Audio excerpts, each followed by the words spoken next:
Sobat Sketsa, balik lagi bareng aku, Alia di Sketsa Talk. Gimana nih kabarnya? Hari ini aku kedatangan tamu spesial yang khusus akan menjawab kegalauan adik-adik yang bingung mau masuk ke jurusan apa. Di sini ada Teh Azka sama Ahadi yang akan membantu menjawab apa aja sih yang ada di sekolah ini atau jurusan yang pastinya kita akan bahas, yaitu broadcasting dan perfilman. Betul sekali. Oke, halo Sobat Sketsa, perkenalkan aku Azka, aku kelas 11 perfilman 2. Halo Sobat Sketsa, perkenalkan aku Hadi, kelas 11 perfilman 1. Teh Azka sama Ahadi ini adalah kakak-kakak dari jurusan broadcasting dan perfilman SMKI 1 Tasikmalaya. Kabarnya kalian lagi sibuk proyekan terus ya? Iya betul, kita lagi sibuk proyekan terus karena kebetulan di kelas 11 ini yang awalnya kita itu jurusan broadcasting dan perfilman, ketika nanti udah kelas 11 tuh nanti kamu juga nanti ya bakal berubah fokusnya jadi khusus ke perfilman. Jadi kita benar-benar di perfilman ini benar-benar dikasih materi yang benar-benar menjurus ke perfilman. Jadi kita belajar banyak banget tentang film dari mulai praproduksinya, produksinya sampai pasca produksinya. Kita belajar kayak nulis naskah secara profesional, gimana sih caranya dan di mana aplikasi yang bisa kita pakai. Terus detail-detailnya juga kita belajar, dan job desk ketika kita turun langsung ke dunia perfilman itu ada apa aja, kita juga belajar banyak banget. Terus kita juga mulai belajar teknik sinematografi dan videografi yang profesional, pakai kamera profesional langsung dan lain-lain gitu sih. Dan kita juga belajar ini ya, seni peran ya Hadi? Ya. Nah gitu. Kebetulan aku lagi pegang project film pendek buat kompetisi, jadi emang lagi sering-seringnya nongkrong di ruang editing. Terus kayak kita sering banget ngedit di ruang editing. Jadi karena emang dikasih fasilitas sama sekolahnya, jadi kita sering banget kalau misalnya ada project-project film pendek. Dan kebetulan kamu juga lagi mau ikutan kompetisi kan di, ya. Jadi kita sekarang makin sering deh ininya di ruang editing buat ngedit gitu. Sampai malam lagi. Ya, sampai malam. Oke. Nah, Teh A, kan banyak nih adik-adik SMP yang nanya, broadcasting tuh ngapain aja sih? Cuma megang-megang kamera doang apa ada yang lain? Coba dong jelasin dikit, dan seru apa sih di sana? Nah, kita itu kalau misalnya kalian nganggapnya broadcasting itu cuma megang-megang kamera doang, enggak, salah. Karena menurut aku di sini kita belajar banyak hal banget, dari mulai kalian juga bisa mempelajari di jurusan broadcasting dan filman itu gimana di depan layar. Jadi bukan cuma di balik layar, tapi di depan layarnya juga kita belajar kayak misalnya gimana caranya public speaking, gimana caranya jadi host, terus gimana juga caranya biar bisa ngebangun chemistry di depan kamera, juga kita belajar gimana caranya gitu. Terus teknik-teknik acting juga kita tetap belajar. Jadi kita bukan cuma belajar gimana praproduksinya, tapi pas lagi produksinya pun kita belajar untuk berbicara di depan kamera gitu. Jadi banyak juga tugas-tugas kayak bikin vlog, terus kayak berbicara di depan kamera gitu, kita banyak ya. Yeah. Nah, terus udah kayak gitu, selain megang kamera, tugas anak-anak broadcasting itu banyak banget. Bisa juga kayak jadi sutradara, terus jadi scriptwriter, itu kan atau editing itu kan bukan cuma megang kamera, tapi kita megang komputer, megang banyak aplikasi. Kita juga gimana caranya belajar aplikasi-aplikasi Word dan lain-lain. Terus kayak kita belajar teamwork juga ya, jadi kayak kerja sama kelompok gitu. Iya, benar.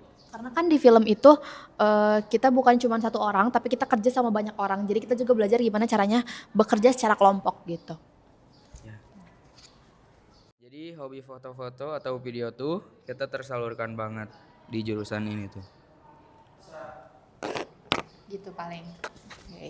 Berarti gak ngebosenin ya? Udah Betul. cuma duduk diam dengerin guru ceramah. Enggak, kita selain ngedengerin materi tadi yang udah kata Ahadi bilang, kita juga ngepraktekin langsung. Jadi kita punya bekal gitu nanti di dunia kerja mau kayak gimana. Oke. Nah, sekarang kita masuk ke segmen seru nih. Mitos vs fakta. Anak broadcasting. Aku bakal sebutin satu kalimat, nanti Teteh sama Ahadi tinggal jawab ini mitos atau fakta. Oke. Oke. Yang pertama, anak broadcasting itu kudu pinter dan kudu pinter. Bentar. Oke, gasak. Jauh deh no. Dari mana teh? Dari nah. Bentar. Sok bebas dari ya itu Rina. Nah, sekarang kita ke segmen seru nih. Mitos vs fakta anak broadcasting. Aku bakal sebutin satu kalimat, nanti Teteh sama Ahadi tinggal jawab mitos atau fakta beserta alasannya, oke? Yang pertama, anak broadcasting itu kudu pinter acting dan tampil di depan kamera. Mitos atau fakta? Wah, kalau menurut aku sih itu mitos ya. Jujur, aku sendiri lebih suka di balik kamera.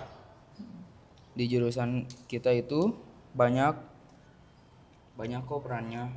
Ada yang pintar nulis cerita, ada yang jago editing, ada yang ngurusin audio. Jadi nggak harus tampil di depan layar buat bisa masuk jurusan ini. Itu sih. Betul banget. Jadi nanti kalian juga di sini nggak cuman harus bisa bukan harus bisa semuanya, tapi kita juga setiap orang itu pasti punya kelebihan dan kekurangannya masing-masing. Ada beberapa orang yang emang bagusnya di videografi, di sinematografi. Ada juga orang yang emang bagusnya di depan kamera, acting segala macam.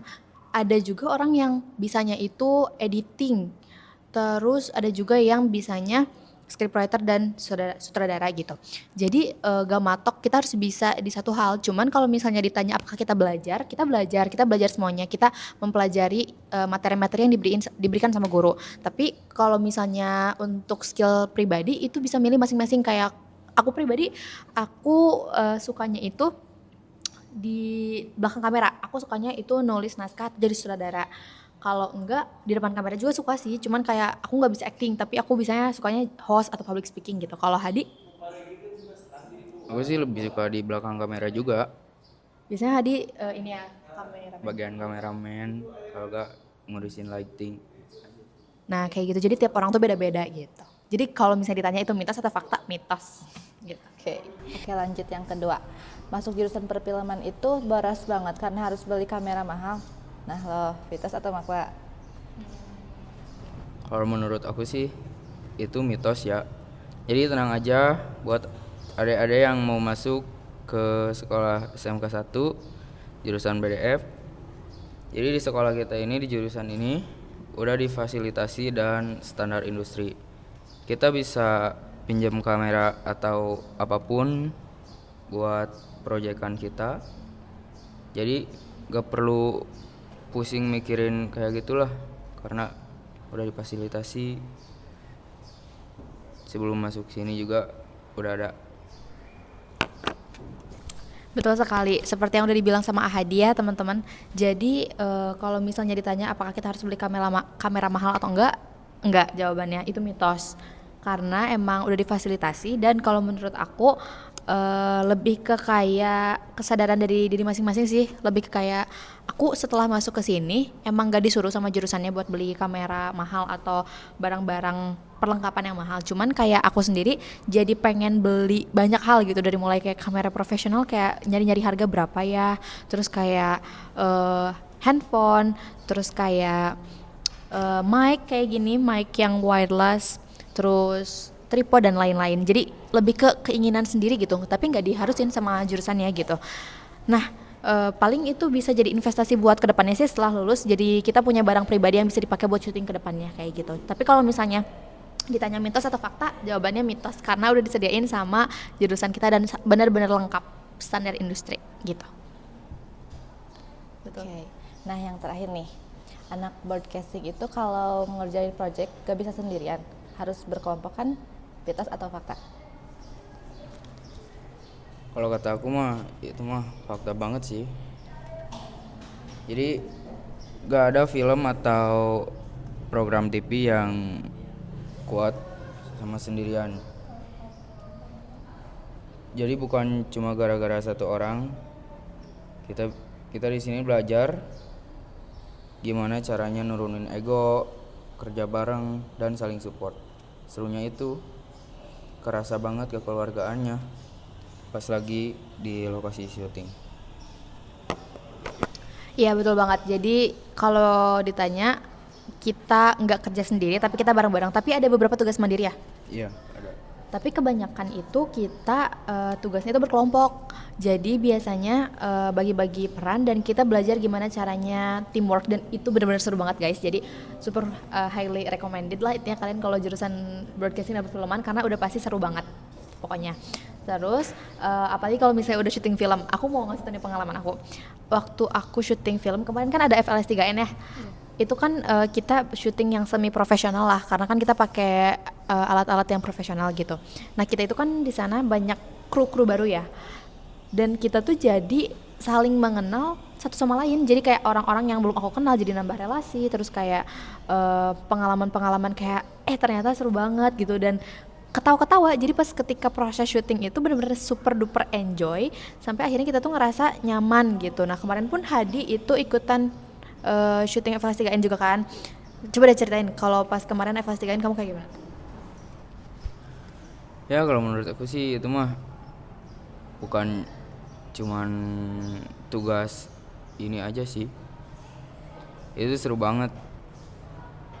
Kita bisa ketawa bareng. Jadi enjoy sih menurut. Iya benar. Serius gitu kan, enjoy gitu. Gak terlalu serius lah. Adalah waktunya, kalau serius ya serius, kalau bercanda ya bercanda. Kayak tapi tetap aja meskipun enjoy, tapi kita harus tetap kayak menjalankan tupoksi yang harus kita kerjakan dengan serius. Gitu paling. Oke. Wah, terjawab ya. Jadi jangan insecure duluan. Nah, kalau boleh tahu, kan kalian berdua kan ahli di bidang masing-masing ya. Betul. Kalau Ahadi kan condong ke sinematografi, ya. Terus kalau Teh Azka kan script writing, Ya, scriptwriter atau editing. Kalau Teh Azka ke prospek kerjanya bisa jadi apa sih kalau dunianya luas banget?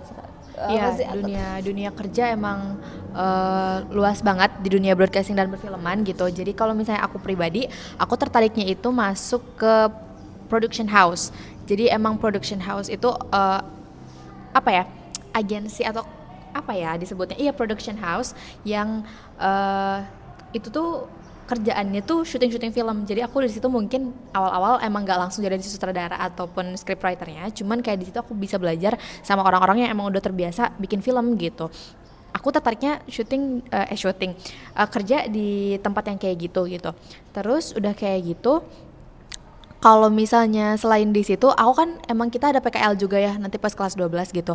Itu juga kan emang menjuruskan prospek kamu nanti kerja mau kemana. Tapi kalau untuk PKL sih aku selain di praproduksi atau di balik layar, aku juga emang pengen melatih skill aku yang di depan layar, kayak misalnya jadi host segala macam. Makanya aku pengennya itu ke radio karena aku suka jadi host gitu. Tapi kalau misalnya dibilang tadi prospek kerjanya luas kemana, banyak banget, bisa jadi apa aja, karena selain di bidang film kita juga bisa masuk di dunia pertelevisian. Jadi skill scriptwriter aku bisa dipakai di televisian. Jadi misalnya jadi tim kreatif yang bikin naskah gimana acara itu akan berjalan dan lain-lain. Bisa jadi banyak hal deh pokoknya gitu. Kalau untuk Hadi gimana? Bener tuh kata Teh Azka. Peluang di jurusan broadcasting dan perfilman ini sangat dibutuhkan di zaman-zaman sekarang. Contohnya ada yang jadi konten kreator dan membutuhkan kameramen ataupun editor. Di stasiun TV atau production house juga kita juga bisa membuat visual kreator mandiri, fotografer, atau juga di kreatif agensi. Industri kreatif itu gak ada matinya. Ya, jadi itu. Jadi luas banget gitu kan? Ya, luas. Bisa di mana-mana, dan lulusan broadcasting dan perfilman itu nggak harus di agensi, di production house, tapi bisa juga jadi content creator yang tadi kata Hadi. Jadi bisa mandiri gitu. Tuh peluangnya gede banget kan? Apalagi industri kreatif yang lagi naik-naiknya. Betul. Oke, terakhir nih, ada sebelum kita tutup, ada pesan atau tips gak buat adik-adik SMP yang masih ragu untuk milih jurusan? Oke.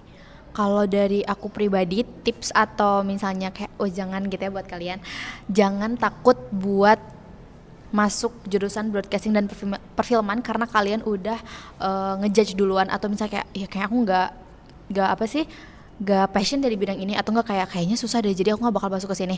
Salah besar, karena di sini kita belajar bareng-bareng. Aku pun dari awalnya itu nol banget di bidang kayak gini, cuman ternyata pas aku masuk ternyata aku cocok di sini passionnya. Terus ternyata jurusan broadcasting dan perfilman itu benar-benar seru banget karena belajarnya itu fun, jadi nggak yang serius gitu. Kayak kalau misalnya kita di SMA biasa kan kayak benar-benar akademik dan segala macam, tapi di sini kita belajar selain akademiknya, kita juga belajar kayak skill-skill yang harus kita pelajari gitu, dan persiapan untuk dunia kerja dan dunia kuliahnya juga sangat amat proper di sini.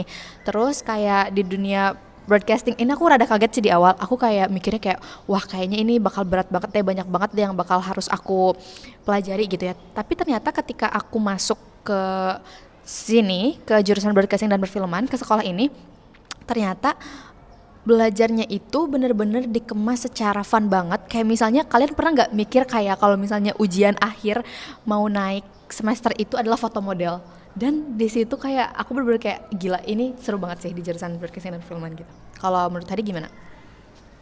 Ya jadi buat adik-adik SMP jangan takut untuk nyoba hal baru. Kalau kalian suka dunia visual ataupun itu suka nonton film atau ngedit atau gimana gitu, kalian bisa terus dikembangkan dari jurusan ini. Jadi apa ya, pokoknya mah ini jurusan yang pas buat orang-orang yang suka ngedit, yang suka nonton film, dan itu recommend. Kami tunggu kalian di sini. Oke, sobat sketsa, jangan lupa ya ujangan-ujangan dari Teh Azka sama Ahadi. Sebelum saya tutup, saya mau ngucapin terima kasih banyak ke Teh Azka sama Sama-sama. Ahadi yang udah hadir di Sketsa Talk. Oke. Oke sobat sketsa, itu tadi obrolan singkat kita. Semoga mencerahkannya. Aku Alia pamit undur diri. Kembali lagi di episode berikutnya. Bye-bye.